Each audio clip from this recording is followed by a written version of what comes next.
Visakha Telugu Desam party రాజకీయాలు హాట్గా మారుతున్నాయి.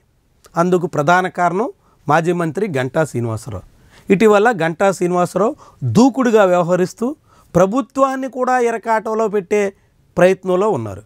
తాజాగా జీవీఎంసీ డిప్యూటీ మేయర్ అవిశ్వాస తీర్మాన సమయంలో విష్ణుకుమార్ రాజుతో గంటా శ్రీనివాసరావు ఉదంతం అందుకొక ఉదాహరణ. ఇది కేవలం విష్ణుకుమార్ రాజుని మాత్రమే టార్గెట్ చేసుకుని గంటా ఇదంతా నడిపారు అన్నట్టుగా కనిపించట్లేదు. పల్లా శ్రీనివాసరావు, ఎంపీ భరత్ వీళ్ళిద్దరి తీరుని కూడా గంటా శ్రీనివాసరావు తప్పుపట్టారు. దాంతో విశాఖ తెలుగుదేశం పార్టీలో ఇప్పుడు వ్యవహారం తారస్థాయికి చేరుతున్నట్టు స్పష్టమవుతుంది. సరిగ్గా ఇదే సమయంలో జీవీఎంసీ మేయర్, డిప్యూటీ మేయర్ అవిశ్వాస తీర్మానాలు చర్చకొచ్చాయి. 2 తీర్మానాలని కూటమి పక్షాలు నెగ్గించుకున్నాయి. వైఎస్ఆర్సీపీకి చెందిన మేయర్ని, డిప్యూటీ మేయర్ని పదవి నుంచి తప్పించేశాయి.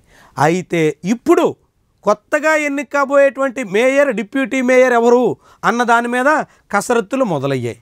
కుస్తీలాట అనివార్యంగా కనిపిస్తుంది. మేయర్ విషయంలో ఇప్పటికే స్పష్టత వచ్చింది. తెలుగుదేశం పార్టీకి చెందిన ఇప్పటి వరకు కార్పొరేషన్లో ఫ్లోర్ లీడర్గా ఉన్న పీలా శ్రీనివాసరావుకి ఆ పోస్టు ఇవ్వడం ఖాయంగా కనిపిస్తుంది. గవర కులానికి చెందిన పీలా శ్రీనివాసరావుకి ఆ సీటును కట్టబెట్టడానికి దాదాపుగా అందరూ అంగీకరించారు.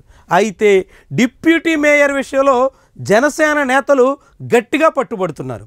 డిప్యూటీ మేయర్ తమకే ఇవ్వాలి అన్న డిమాండ్ని వినిపిస్తున్నారు. రాష్ట్ర స్థాయిలో ముఖ్యమంత్రి, ఉప ముఖ్యమంత్రి పదవుల్ని తెలుగుదేశం, జనసేన పంచుకున్నట్టుగానే జీవీఎంసీలో కూడా మేయర్ పదవి తెలుగుదేశం పార్టీకి దక్కుతున్నప్పుడు డిప్యూటీ మేయర్ జనసేనకు ఉండాల్సిందే అనేటువంటి డిమాండ్ని ముందుకు తెస్తున్నారు.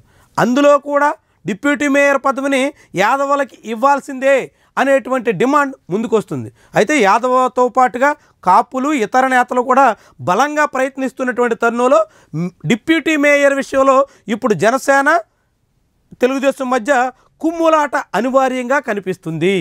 మేయర్ మీద ఏకాభిప్రాయం ఉన్నప్పటికీ డిప్యూటీ మేయర్ విషయం కోసం తెలుగుదేశం పార్టీ తరపున కూడా చాలామంది పోటీ పడుతుండడం, జనసేన కూడా తగ్గేదేలా అన్నట్టుగా సాగుతుండడంతో ఈ వ్యవహారం జీవీఎంసీలో కొత్త వివాదానికి తెరలేపేలా కనిపిస్తుంది. కేవలం బొటాబొటీ మెజార్టీతో మాత్రమే కూటమి పార్టీలు అవిశ్వాస తీర్మానాన్ని గెలిపించుకోగలిగాయి. 74 మంది సభ్యుల మద్దతు అవసరం కాగా కేవలం నెంబర్ 74తో మాత్రమే గట్టెక్కగలిగాయి. అది కూడా మాజీ మంత్రి అవంతి శ్రీనివాస్ కుమార్తె, దాంతోపాటుగా గాజువాక మాజీ ఎమ్మెల్యే తిప్పల నాగిరెడ్డి కుమారుడు ఇద్దరూ కూడా చివరి నిమిషంలో వచ్చి కూటమి పక్షాలకి మద్దతుగా నిలబడడం ద్వారా వైఎస్ఆర్సీపీకి జలక్కివ్వడంతోనే 2 అవిశ్వాస తీర్మానాలు గట్టెక్కగలిగారు. ఇలాంటి సమయంలో ఇప్పుడు డిప్యూటీ మేయర్ విషయం మీద మొదలైనటువంటి వివాదం ఎటు మళ్ళుతోంది అనేటువంటి చర్చ మొదలైంది. ఇందులో ఇప్పుడు గంటా శ్రీనివాసరావు చాలా కీలకమైనటువంటి పాత్ర పోషించే అవకాశం కనిపిస్తుంది. ముఖ్యంగా గంటా శ్రీనివాసరావు డిప్యూటీ మేయర్గా తన అనుచరుడికే అవకాశం ఇవ్వాలి అనేటువంటి పట్టింపు ముందుకు తీసుకొచ్చే అవకాశం ఉంది. ఇదే జరిగితే ఇప్పటికే తెలుగుదేశం పార్టీ విశాఖ రాజకీయాల్లో వర్గపోరు ముదురుతున్నటువంటి తరుణంలో డిప్యూటీ మేయర్ కేంద్రంగా జరగబోతున్నటువంటి రాజకీయాలు అనేక మలుపులకి ఆస్కారం ఇవ్వడం అనివార్యం.